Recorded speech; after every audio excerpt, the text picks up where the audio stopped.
Welcome to public TV news బులెటిన్ల ముందుగా headlines. సాంప్రదాయ రీతిలో ఆషాఢ బోనాల వేడుకలు.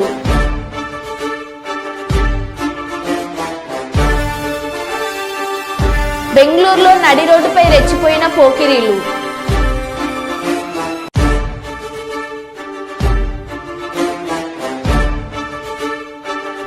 నారా భువనేశ్వరి కుప్పం పర్యటనలో 3వ రోజు.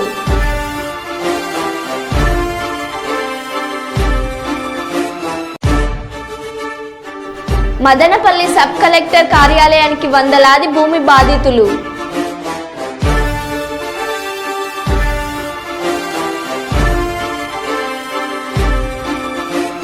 నల్లమల్లలో ఆదివాసీలను బలవంతంగా తరలించవద్దు, శాసన మండలిలో గోరేటి వెంకన్న.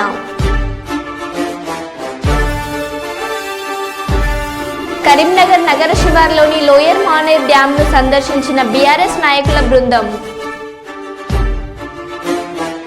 రంగారెడ్డి జిల్లా చేవెళ్లలో ఆలస్యంగా వెలుగులోకి వచ్చిన ట్రాఫిక్ పోలీసుల అత్యుత్సాహం.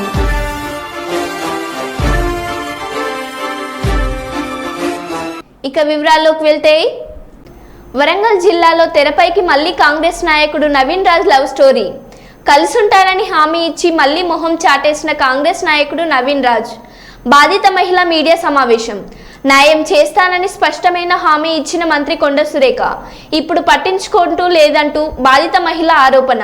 తనకు న్యాయం చేయాలంటూ కాంగ్రెస్ ప్రభుత్వాన్ని విన్నపం.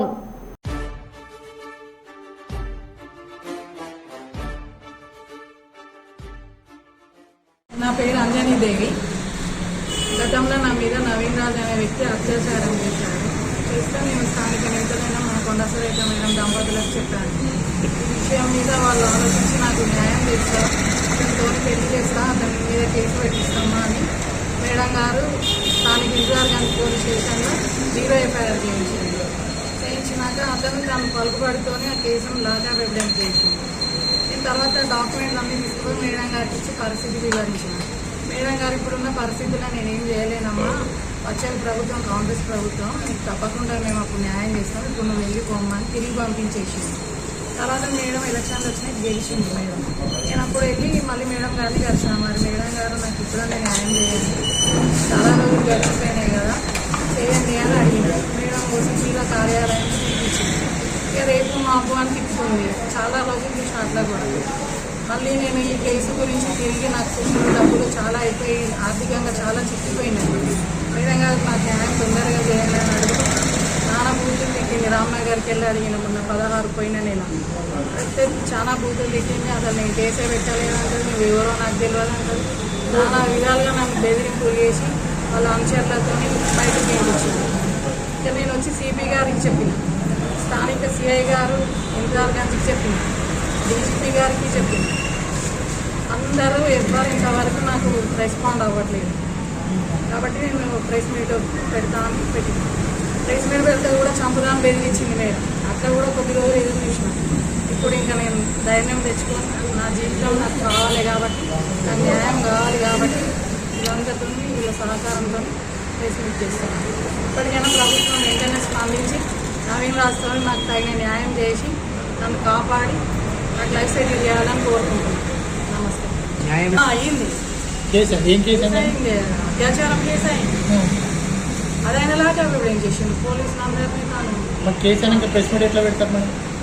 అది క్లోజ్ అయిపోయింది. అయితే మేడం రీఓపెన్ చేసి మళ్ళీ నాకు న్యాయం చేస్తాను. డాక్యుమెంట్లు అన్ని మేడం దగ్గరనే ఉన్నాయి కదా. ఇప్పుడు మేడం నాకు రీఓపెన్ చేసి న్యాయం చేయాలి. అతనితో నాకు లైఫ్ సెటిల్ చేస్తా అన్నారండి. పెళ్లి చేస్తా అన్నారు. అన్ని ఎవిడెన్స్ అన్నీ ఉన్నాయి. పెళ్లి చేస్తా అంటేనే నేను కేసు కొట్టుకున్నా. ఉట్టిగా నేను కొట్టుకున్నాను. దగ్గర పెట్టుకుంటా అన్నారు. ఇంతకుముందు ఏం హామీ ఇచ్చింది, ముందు కలిసినప్పుడు ఏం హామీ ఇచ్చింది? పెళ్లి చేస్తానని ఇప్పుడు అసలు నువ్వెవరో తెలియదంటది, నేనే కేసు పెట్టలేదంటది. అసలు గుండాకి చచ్చిపోతాడు. ఆమె చాలా బెదిరింపులు చేస్తున్నారు వాళ్ళ అంశాలతో. ఎటువంటి బెదిరింపులు చేస్తున్నారు? అదే నువ్వెవరో తెలియదు, వెళ్ళిపో, నీకు మాకు సంబంధం లేదు అంటే అక్కడ ఏసీపీ గారు గోనాలకృష్ణ సార్ దగ్గర మొత్తం ఎవిడెన్స్లు అన్నీ ఉన్నాయి. చేయాలి మనం. అదే రీఓపెన్ చేస్తే అన్ని బయటపడతాయి. నేను డీజీపీ గారికి కూడా ఇచ్చిన, ఇంతవరకు లేదు. చూడండి డేట్లు కూడా ఉన్నాయి. పల్నాడు జిల్లా పేదకూరపాడు మండలం MPP ex Talluru sarpanch ex Krosur market yard ex chairman Eeda సాంబిరెడ్డిపై గుర్తు తెలియని దుండగులు దాడికి నిరసనగా పల్నాడు జిల్లా పేదకూరపాడు నియోజకవర్గంలో 75 త్యాళ్ళూరు గ్రామంలో నిరసన కార్యక్రమం చేపట్టారు.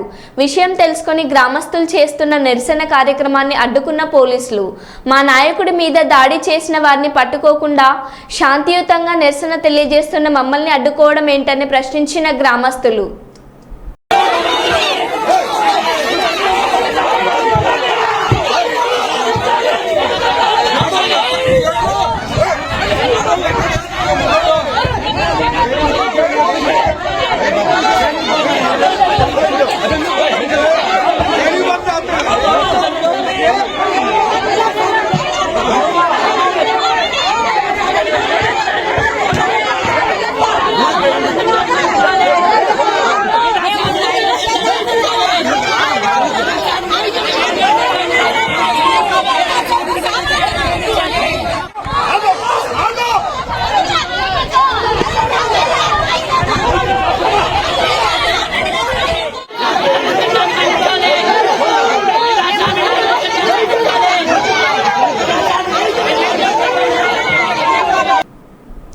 చేవెళ్ల మండల కేంద్రంలోని గవర్నమెంట్ కాలేజ్ దగ్గరలో శంకర్పల్లికి వెళ్లే రోడ్డులో ట్రాఫిక్ పోలీసులు డ్రంక్ అండ్ డ్రైవ్ నిర్వహించారు.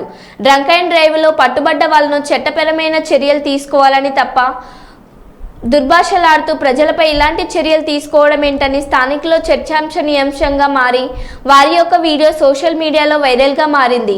దీనిపై అధికారులు స్పందించి Chevella traffic CI Venkatesham, constable Srinu, home guard కేశవులపైన అధికారులు చర్యలు తీసుకోవాలని స్థానికులు కోరుకుంటున్నారు.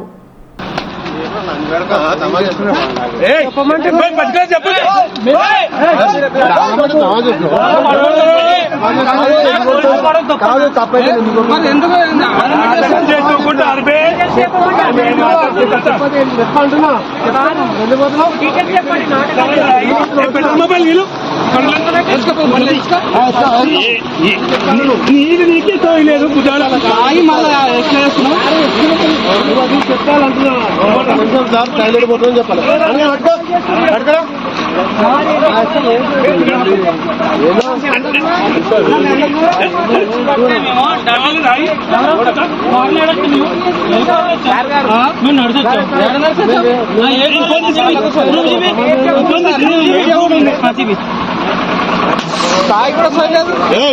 ఉద్యోగాలు కొడుక అందరూ తాగినది కొడుకు అందరికీ ఎలా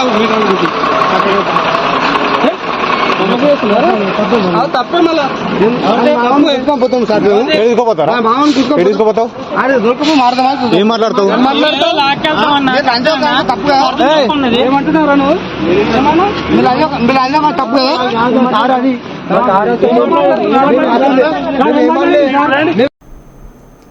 జగన్ రెడ్డి పెద్దిరెడ్డి భూ అక్రమాలపై ఫిర్యాదు చేసేందుకు మదనపల్లి సబ్ కలెక్టర్ కార్యాలయానికి చేరుకున్న వందలాది మంది బాధిత ప్రజలు. వెలుగులోకి వస్తున్న జగన్ రెడ్డి పెద్దిరెడ్డి భూ అక్రమాలపై విసుగొలిపే వాస్తవాలు. మదనపల్లి సబ్ కలెక్టర్ కార్యాలయంలో ఫైళ్ల దగ్ధంపై విచారణలో తెరపైకి కొత్త అంశాలు వస్తున్నాయి. పలు నియోజకవర్గాల్లో మాజీ మంత్రి పెద్దిరెడ్డి కుటుంబం భూదందాపై భయపడుతున్న వాస్తవాలు. నాటి వైసీపీ ప్రభుత్వం అండగా ఉండడంతో తమ భూములు కబ్జాలపై ఫిర్యాదులు చేసేందుకు వందల సంఖ్యలో తరలి వస్తున్న వివిధ ప్రాంతాల ప్రజలు. ఒక మదనపల్లి రెవెన్యూ సబ్ డివిజన్లో ఈ స్థాయి బాధితులు ఉండడంపై విస్మయం వ్యక్తం చేస్తున్న ప్రభుత్వ వర్గాలు. పుంగునూరు, మదనపల్లి, పీలేరు, తంబళ్లపల్లి నియోజకవర్గాల నుంచి తరలి వస్తున్న బాధిత ప్రజలు. ఏమండి మీరంతా లైన్ లో వెళ్ళాలా? మీరు మొగాలు లైన్ లో రండి.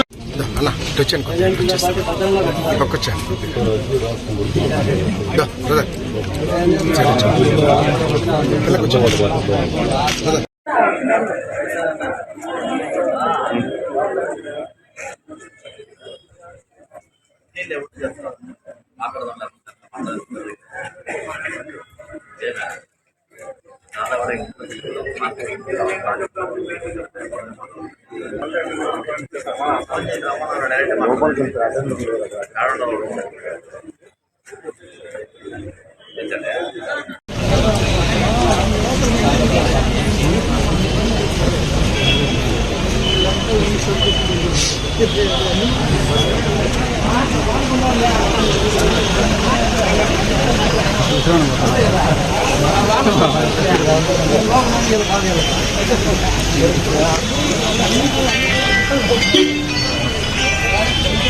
నల్లమల్లాలో ఆదివాసీలను బలవంతంగా తరలించవద్దు.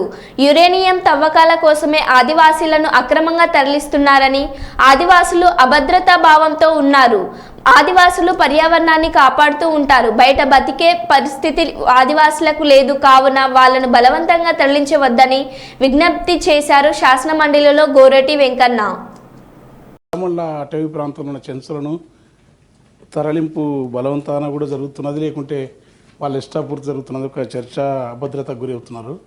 అది యురేనియం తవ్వుతారని కేంద్ర ప్రభుత్వం ప్రతిపాదించినప్పుడు గత ప్రభుత్వం తీర్మానం చేసిన అది తోమని. మళ్ళీ ఇప్పటికి వాళ్ళ నివాస ప్రాంతాల నుంచి వేల సంవత్సరాలుగా ఆదివాసులు అక్కడ ఉండి అడవిని రక్షించుకోవడం కాకుండా ప్రకృతి పర్యావరణాన్ని, పరిమితత్వాన్ని, ప్రశాంతతను, సహజత్వాన్ని, ఈ దేశ పునాది ఆత్మ ప్రపంచానికి గాంధీ చెప్పిన ఈ 3 సూత్రాలు ఎత్తిన వాతావరణాన్ని, పర్యావరణాన్ని కాపాడే అడవులు ఉండకుండా, తర్వాత దక్షిణ కాశీగా పేరుపడే శ్రీశైలం లాంటి క్షేత్రాన్ని రహదారైన ఆ ప్రాంతంలో యురేనియం తవ్వకాలకు మళ్ళీ ఏదో ప్రయత్నం చేస్తున్నాయని చెంచులు, అక్కడి ఉద్యమ సంస్థలు కొంత చర్చకు తీసుకొస్తూ ఉన్నాయి, అభద్రతకు గురవుతున్నారు. ఆ తరలింపు ఉంటే ప్రభుత్వం మీ ద్వారా అలాంటివి సరైనది కాదు. వాళ్ళని అక్కడ బలవంతాన ఎవరైనా వచ్చి ఆధునిక సమాజంలో ఉంటుంటే వాళ్ళని అవకాశాలు ఇవ్వటం మంచిదే, వాళ్ళు మారుతుంటే. కానీ వాళ్ళు అక్కడ తమ జీవితాన్ని తామున్న ప్రాంతంలో తమకక్కడ వస్తువులు మెరుగుపరిచి, తమకక్కడ నివాసస్థలం ఇచ్చి, తమకు అనుగుణమైన ఆ పోడు వ్యవసాయంలోని మెరుగైన పత్తులు ఇవ్వాలి. కానీ పూర్తిగా తరలించి తీసుకొచ్చి ఆ కొల్లాపూర్ లాంటి ప్రాంతంలోకి బలవంతాన్ని ఇస్తే చెంచు యువతులకు వాళ్ళకు రావాల్సిన భూమి ఇవ్వకపోతే కవులకు తీసుకుంటే రకరకాల విధించి జరిగిన ఘటన మీకు తెలుసు. వాటి వివరాలు ప్రపంచానికి సభ్య సమాజమే తలజింతుకునేంత క్రూరంగా, ఎంత క్రూరత్వం అంటే అంత అమానుషత్వం ఈ ప్రపంచంలో ఎవరి పట్టదరలేదు. దానికి నాగరిక సమాజంతో తరలించుకోవాల్సిన పరిస్థితి. అందుకని చెంచులను బలవంతం తరలించొద్దు. ఒకటి, యురేనియం ఏదైతుందో ఆ తవ్వకాలు ప్రపంచ దేశాలను నిషేధిస్తే ఆ తవ్వే పద్ధతిని రెండు తర్వాత ఒకటి అంత ఒక బాధ్యతను ఒకటే కనుక దాని చుట్టే ఈ ఫార్మా కంపెనీల పొల్యూషన్ కూడా ఖచ్చితంగా అది ఆయా దేశాలు వద్దంటే అమెరికా, బ్రిటన్, ఇతర దేశాలు వద్దంటే మన దగ్గర తెచ్చి చేసే ప్రయత్నాలు ఎక్కువ. వాటిని ఆరోగ్య పాటించే పద్ధతులు అంటే ఒక దాంట్లో పర్యావరణ రిలేటెడ్గా మాట్లాడుతున్నా. కనుక దీన్ని మీ ద్వారా ప్రభుత్వం దృష్టి ఇచ్చి చెంచులను భగ్నం చేయొద్దు. వాళ్ళు ఉండే ప్రాంతంలో నుండి వచ్చే ప్రయత్నం ఈ ప్రభుత్వం చేస్తుంది. ఎందుకంటే గాంధీ మహాత్ముని యొక్క సూత్రం అది. బెంగళూరులో నడి రోడ్డుపై రెచ్చిపోయిన పోకిరీలు. రోడ్డుపై వెళ్తున్న కార్లను తన్నుతూ బూతులు తిడుతూ రెచ్చిపోయిన యువకులు. స్కూటీలతో ప్రమాదకర స్టంట్స్ చేసిన పోకిరీలు.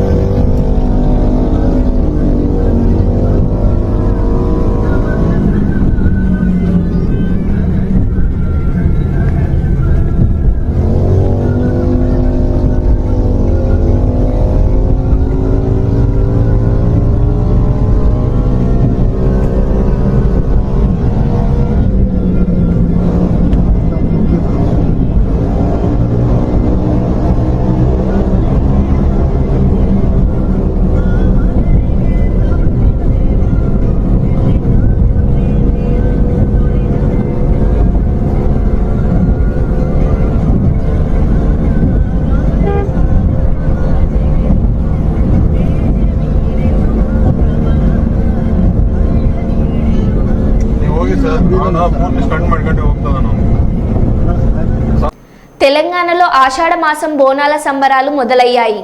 జూలై 7 నుంచి తెలంగాణలో బోనాలు ప్రారంభం కాగా హైదరాబాద్ గోల్కొండ కోట బోనాల తీరున భద్రాద్రి కొత్తగూడెం జిల్లా ఇల్లందు పట్టణంలోను దండు సారయ్య ఆధ్వర్యంలో ప్రతి ఏటా హైదరాబాద్లో ఆషాఢ మాసంలో జరుపుకునే తీరున ఇల్లందులోను బోనాల వేడుక ప్రతి ఆటాన్ని కోరుతున్నారు. అందులో భాగంగా ఈ సంవత్సరం కూడా సాంప్రదాయ రీతిలో బోనాలతో నిర్వహించిన ప్రదర్శన ఆకట్టుకునేలా కొనసాగింది.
తెలంగాణ ప్రజలందరికీ శనార్థి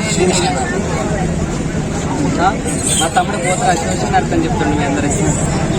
పట్టణ ప్రజలందరూ, రాష్ట్ర ప్రజలందరూ ఆరోగ్యంతో, భోగ్య భాగ్యంతో, సుఖ సంతోషాలతో అందరూ బాగుండాలని పోషమ్మకి, పెద్దమ్మకి, పోలేలమ్మకి, మాంకాలమ్మకి అందరికీ మనం బోనాలు చేస్తూ ఉంటాం. ఫస్ట్ బోనం మనకి గోల్కొండ బోనాలు అయితే, ఆ తర్వాత బలకంపేట ఎల్లమ్మకి అయితే, ఆ తర్వాత ఉజ్జయిని మాంకాలి తర్వాత ప్రతి పట్టణంలో, ప్రతి ఊర్లో, ప్రతి పల్లెలో బోనాలు జరుగుతూ ఉంటే ఆ బోనాల సంబరాలకి శివశక్తులే ముందుండి బోనాలు నడిపిస్తూ ఉంటారు. ఊరు బాగుండాలి, పల్లె బాగుండాలి, పల్లెలో ఉన్న ప్రజలు బాగుండాలని చెప్పేసి అని చేస్తూ ఉంటాం. మా జోగులు శివశక్తులకి కొంచెం గుర్తించుకోవాలి. అందరూ మర్యాద ఇచ్చి, మీ ఇంట్లో ఒక ఆడపిల్ల అయితే ఎలా ఉంటుందో అలానే భావించి, మాలాంటి వాళ్ళు పుట్టిన వాళ్ళని ఎవరిని మీరు ఇబ్బంది పెట్టకుండా మంచిగా చూసుకోవడం మనస్ఫూర్తిగా కోరుకుంటున్నా. నేను ఇల్లెందు సాయిగా మాట్లాడుతున్నా.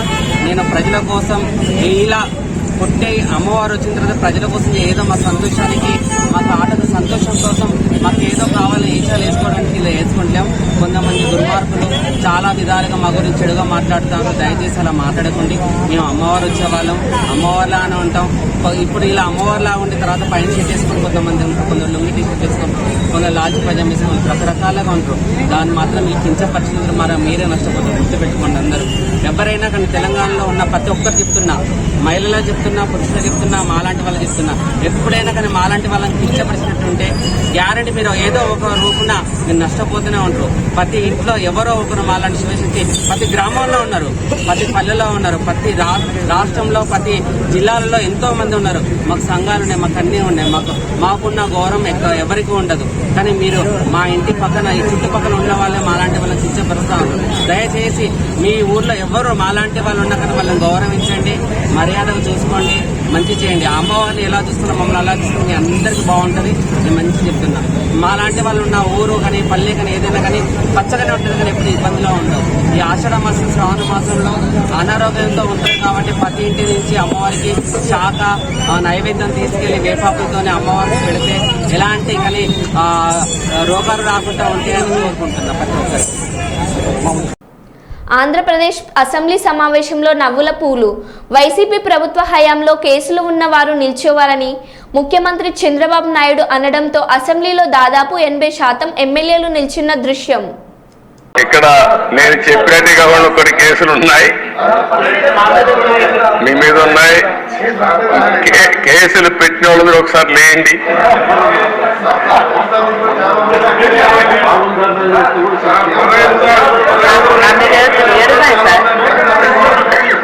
చూసారా దేశ 7 కేసులు ఉన్నాయి. అంటే రాజకీయ పోరాటం చేసిన వాళ్ళందరిపైన కేసులు పెట్టారు. అంటే ఇంకెప్పటికీ బయట రాకూడదు అనుకున్నారు, కానీ నేరుగా ప్రజలు ఆలోచించి అసెంబ్లీ పంపించారు దేశ అందరినీ. మెజారిటీ మీరు చూశారు. ఆనాటి పాలనలో మనందరూ బాధితులే అసెంబ్లీ నుండి అందరూ. Thank you.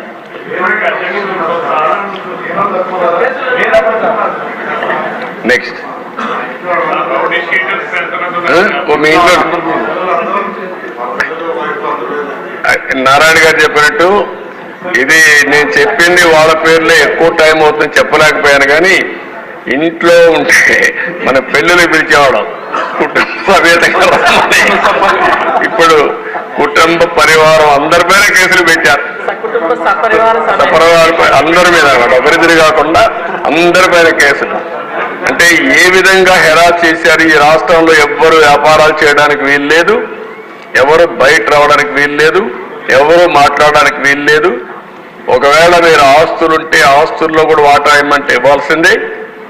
ఇలాంటి భయంకరమైన పరిస్థితులు. నారాయణ గారు అయితే కూతుర్లు పెట్టారు, వాళ్ళ మిస్సెస్ పేరు పెట్టారు, అందరినీ వదిలిపెట్టలేదు. లేని వాళ్ళు చాలా మంది తక్కువ ఉన్నారు. ఇక్కడ 20 కేసులు ఉన్నాయి. అల్లుణ్ణి, కూతుర్ని, భార్యని అందరినీ సిబిసిఐడి తీసుకొచ్చి ఎక్కడికక్కడ ఎంక్వైరీ మీద ఎంక్వైరీ ఎన్ని చేయాలని చేసే పరిస్థితికి వచ్చారు. ఇప్పుడే ఒక చంద్రమోహన్ రెడ్డి గారు చెప్తున్నారు, కేసులు లేని వాళ్ళు పుణ్యాత్ములు, వాళ్ళకు బోనస్ అది ఎవరున్నారు పైకి లేవని ఒకసారి చూపించడానికి. కేసులు లేని వాళ్ళు అదృష్టవంతుల వాళ్ళు. చూసారా దేశ కేసులు లేని వాళ్ళు వీళ్ళు మాత్రం మెజారిటీ బాధితులు. Okay, thank you.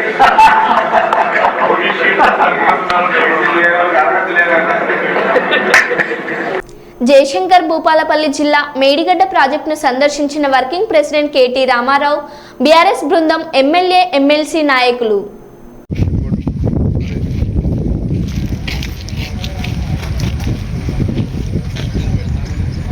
కేసీఆర్ గారి ఆదేశం మేరకు ఎగువ గోదావరి నుంచి దిగువ గోదావరి దాకా మొత్తం పర్యటించాం. మీ కళ్ళ ముందు మీరే చూడొచ్చు, మీ కెమెరాలో మీరే చూపెట్టవచ్చు. విస్తృతంగా గోదావరి నది ఈరోజు రోజుకు 10 లక్షల క్యూసెక్లు దాదాపుగా కిందికి వృధాగా ఇవాళ సముద్రంలోకి పోతా ఉంది.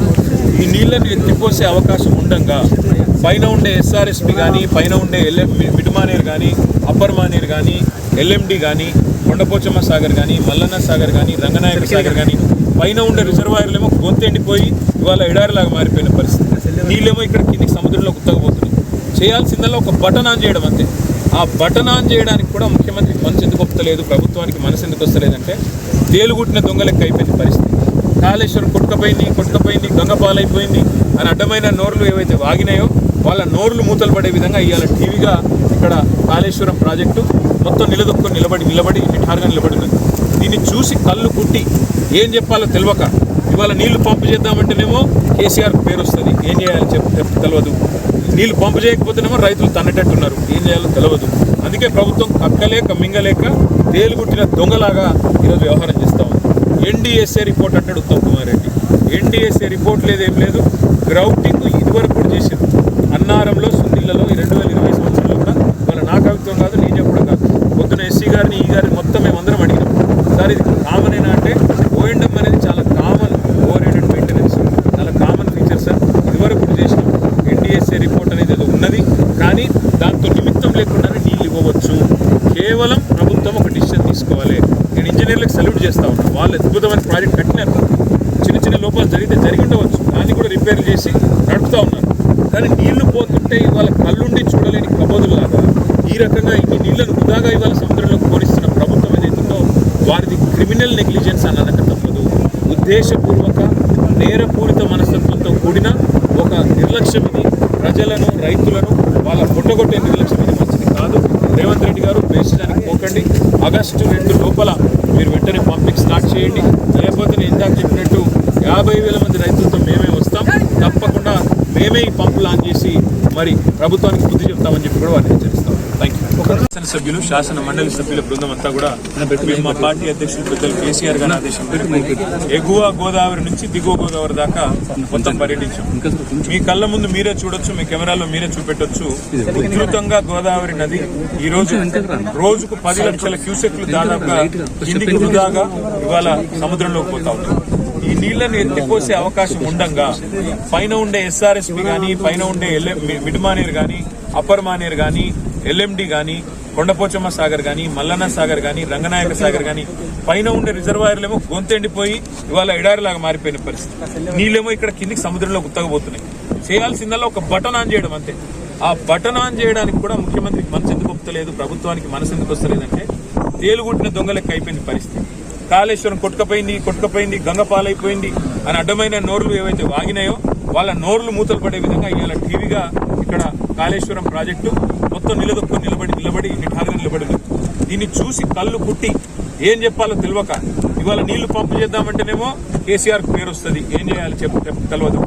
నీళ్లు పంపు చేయకపోతేనేమో రైతులు తన్నేటట్టున్నారు, ఏం చేయాలో తెలియదు.